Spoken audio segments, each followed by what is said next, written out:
All right, everyone, get ready because today we are going deep into global marketing. Ooh, fun. I know you guys have got that big exam coming up, and Yeah, it's a lot of info, right? it is. This is why we're doing this deep dive Absolutely. to unpack the most important concepts and theories and definitions that you'll need. Yeah, And we'll try and make it engaging as well as we go. definitely. Grade Guru is sponsoring this episode, so Oh, nice. be sure to check them out at gradeguru.nl for practice exams and summaries. That's a good tip. Okay, let's kick things off with maybe the biggest question. Okay. What makes a company a global firm?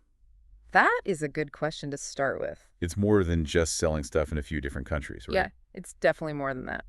So what is it then? Well, a true global firm is strategically positioned Okay. in a bunch of different countries Okay. to gain an advantage in a few different areas, Like what? like research and development, production, marketing, and even finance. So they're really covering all their bases. Exactly. And that gives them a big advantage over competitors that are stuck in just one market. That makes sense. Think about huge companies like Apple or Toyota. Okay. They're not just selling stuff internationally, they're designing and manufacturing and marketing on a global level. It's a whole other level. It really is. Okay, so before a company even thinks about going global, Yeah. what are the things they absolutely must consider? There's a lot to think about. Like to avoid a total disaster. Oh, yeah, for sure. You don't want to rush into this. Yeah. It's like building a house, you got to have a good foundation. I like that. Companies that just rush into global expansion without a plan, it can be a huge waste of money. Yeah, you don't want that. Okay, so first off, they need a deep understanding of their potential global consumers. So are you saying that they have to really know what those customers want? Exactly. Like, can they really understand all those different preferences and behaviors of people all over the world? I see what you mean. And it's way more than just translating your website. Right. It's about cultural nuances and how people spend their money, even how they use technology. It's easy to forget that not every place is the same as where we live. Exactly. And assuming everyone shops like we do is a big mistake. Yeah, definitely. And beyond understanding the customer, companies have to ask themselves a tough question. Which is? Do we have a competitive edge? What does that mean exactly? Like, can they offer products or services that are really unique, that stand out on a global stage? Otherwise what? Otherwise, they're just going to get lost in the crowd. So you really have to bring something special to the table. Exactly. But even with a great product and knowing the market, Yeah. there's got to be more to it than just that. You're right. There's even more. Like what? Well, cultural sensitivity is a big one. Okay. Companies have to be ready to adapt to different business cultures That makes sense. and work effectively with people from all different backgrounds. So are you saying like a marketing campaign that works great in one country Yeah, could totally flop in another? exactly. It could even be offensive. Oh, wow. So there's some pretty big risks if you don't get that right. Oh, yeah. There are some pretty legendary marketing fails out there, I bet. all because of cultural misunderstandings. Wow. And finally, don't forget about management experience and political and regulatory knowledge. What do you mean by that? Like, does the leadership team have the experience to handle international business? Okay. Because you're going to be dealing with all sorts of stuff. Foreign regulations, political situations, even money fluctuations. That stuff's complicated. It is. It's not something you can just figure out as you go. Okay, so I'm starting to see how much goes into going global. Yeah, it's not easy. It's definitely more than just setting up a website in different languages. It's way more than that. It's a whole bunch of different things you have to get right. You got it. It's fascinating, though. It is. So let's say a company has done their homework. Okay. They're ready to go global. Yeah. What's the next big challenge? Well, the global marketplace isn't exactly a free-for-all. There are all sorts of rules and agreements and economic forces at play. Okay, yeah, I remember reading about tariffs and trade barriers and stuff like that. All of that is part of what we call the international trade system. Okay. And understanding that system is like having a map to navigate this whole complex landscape. Okay, so that's where tariffs and trade barriers and all that come in. Exactly. I'm ready to dive into that. Let's do it. So let's talk strategy. Okay. We've talked about the challenges of entering the global marketplace. Yeah. But how does a company actually decide where and how to go global? It's like planning a big trip, right? It is. You need a destination and a good map. So where do they even start? Well, first, they got to define their international marketing goals. Okay. What are they trying to achieve by expanding globally? Like, are they trying to just increase sales? Yeah, that's one reason. Or maybe reach new customers, That too. get access to new resources, Exactly. maybe improve their image? All of those are good reasons. So you're saying they need a clear vision. Yeah, they got to know where they're going. Not just randomly picking countries Exactly. once they have that vision. Then they have to carefully evaluate potential markets. I see. See which markets align with their goals. Okay. And see which markets offer the best chances for success. So what are some of the things they look at when choosing a market? Well, one big one is market size and growth potential. Makes sense. Or are there enough customers to justify the investment? Yeah, and is that market growing? You don't want to go into a market that's shrinking. You got it. What else? The cost of doing business? Okay. Are things like labor and materials affordable in that country? Because what might be profitable here? Could be a money pit somewhere else. Right. Companies also need to assess their competitive advantage. Meaning? Like, can they offer something unique in that market? Oh, But yeah. something that makes them stand out. Otherwise what? Otherwise, they're just another face in the crowd. Makes sense. And finally, you got to consider the risk. Right. Yeah, are there any political or economic or social factors that could mess things up? Okay. Like political instability Exactly. or economic downturns? Yeah, anything that could hurt their investment. So it's like a risk assessment for each potential market. You got it. Weighing the risks and the rewards. So let's say a company has done its research, Okay. chosen a market. Yep. Now, how do they enter that market? Good question. There are different strategies, right? There are, we call them market entry modes. Like what? Well, the three main ones are exporting, joint venturing, and direct investment.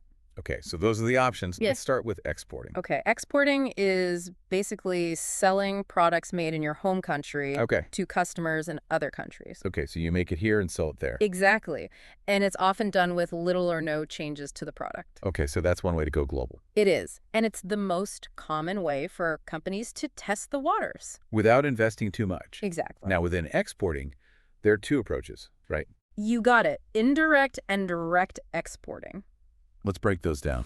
Okay, so indirect exporting is like using a travel agent for your products. A travel agent for products. Yeah, you work with these middlemen. Who are they? We call them intermediaries. Okay. They could be export management companies or trading companies.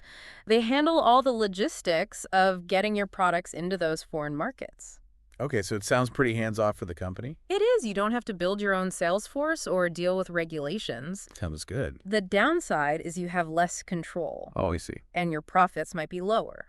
Okay, what about direct exporting then? Direct exporting is more like planning your own trip. Okay. You handle everything yourself. Like what?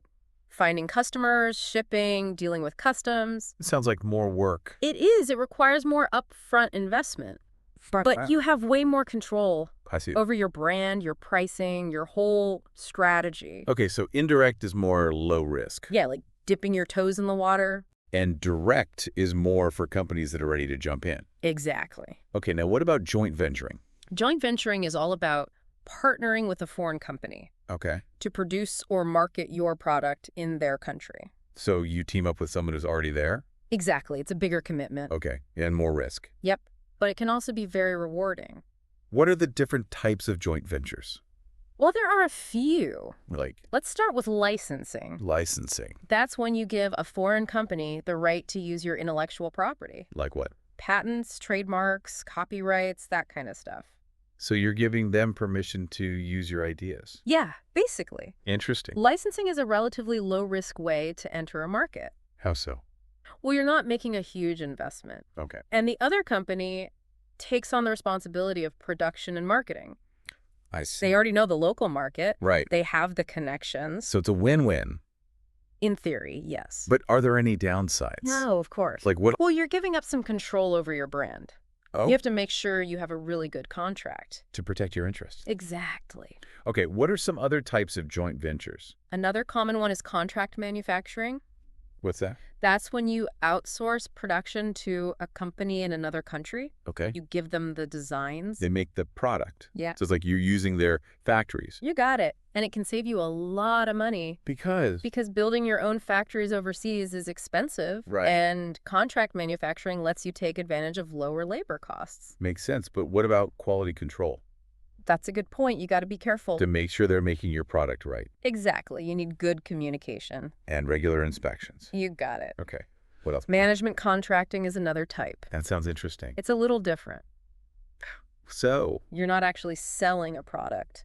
You're there's this- selling your expertise. Oh, I see. You're basically helping a foreign company run their business better. So you're like a consultant Exactly. And it can be a very profitable way to expand. without taking on a lot of risk. Exactly. Okay, and then there's joint ownership. Joint ownership is the most involved type of joint venture. Okay, how so? You form a partnership with a company in another country. To create a whole new business. You got it. A local business that you both own. So you're both invested in the success of that business. Exactly. And you both share the profits. And the losses. Right. But it can be a powerful way to combine forces. Using your expertise and their local knowledge. Exactly. But it requires a lot of trust Yeah, and clear communication from the start. otherwise it could be a disaster. It could. Okay, so we've covered exporting and joint venturing. We have. What about direct investment? Direct investment is the most ambitious approach. How so? It means setting up your own operations in another country, Wow. like building your own factories or opening your own stores. So you're really committing to that market You are. It's a big investment. and a big risk. Definitely. But it also has the potential for big rewards. So it's for companies that are really serious about going global. It is. It gives them the most control over their business. But it's not for everyone. No way. It's a complex and challenging strategy. Okay, so we've covered the three main ways to enter a foreign market. We have. Each one has its own pros and cons. Exactly. And the best choice depends on the company's goals and resources. And their risk tolerance. So choosing the right entry strategy is just the first step. You got it. Once they've done that. They got to figure out how to adapt their marketing mix for that market. Ah, yes, the marketing mix. Product, price, promotion, distribution.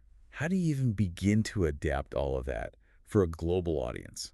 It's a challenge. But a fascinating one It is. It's like a giant puzzle. with a lot of moving pieces. You got it. So let's start breaking down those pieces. Let's do it.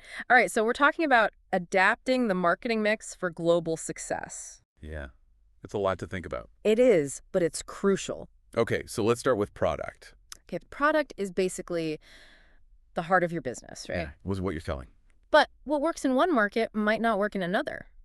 So you have to adapt. Exactly. You got to make sure your product is a good fit for the local market. Okay, so what are the main things to consider when adapting products? Well, one of the first decisions is whether to standardize or adapt. Standardize or adapt? Yeah. Like, do you offer the same product everywhere? Okay. Or do you tweak it for different markets? Are there any products that can be standardized globally?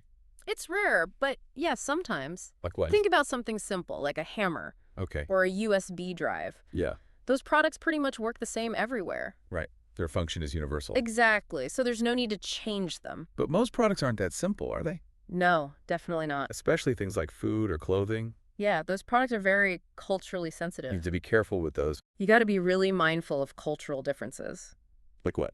Taste preferences, religious beliefs, social norms, even the climate. Yeah, like a food product that's spicy in one country. Might be way too spicy in another. Exactly. So companies have to adjust their products accordingly. So they might offer different versions of the same product in different markets? Exactly. Like a fast food chain might have a spicy chicken sandwich in one country Right. and a milder version in another. To suit local tastes. You got it. So adaptation is all about finding that sweet spot Yeah. between keeping your brand consistent Right. and making your product appealing to each market. You got it. Okay, so we've talked about adapting existing products. We have. But sometimes companies create entirely new products for foreign markets, right? Yeah. We call that product invention. When would a company choose to do that? Well, if they see a unique need or opportunity in a specific market. That their existing products don't address? Exactly. Like maybe they develop a new type of drink for a country with a really hot climate. Makes sense. Or a new appliance that's designed to work with the unique electrical systems in another country. So it's all about being innovative and responsive to the local market. You got it. Okay, so we've covered product adaptation and product invention. Yep. Those are two key strategies for global product success. Now let's talk about promotion. Promotion is all about communication. Getting your message out there. Yeah, letting people know about your product and why they should buy it. But in a global context, it gets more complicated, right? It does, because you're dealing with different cultures. With different values and beliefs. And different ways of communicating. I bet that can lead to some challenges. It definitely can. So what are some of the key things to consider when it comes to global promotion? Well, one big decision is whether to standardize or adapt your advertising. Standardize or adapt again. Yep, same dilemma as with product. So are you saying that a company might use the same ad campaign everywhere? They could. That's the standardized approach. But does that actually work? It can, but it's risky. Because What works in one culture might not work in another. right. I was thinking that just translating the words isn't enough. You're right. You got to think about humor and imagery and cultural references. Even things like colors and symbols. Exactly. All those things can have different meanings in different cultures. So a company could really mess things up if they're not careful. Oh, yeah. There are tons of examples of marketing campaigns that backfired. Because they didn't understand the local culture. Exactly. Okay, so how do companies avoid those mistakes? Well, one way is to adapt their existing ads.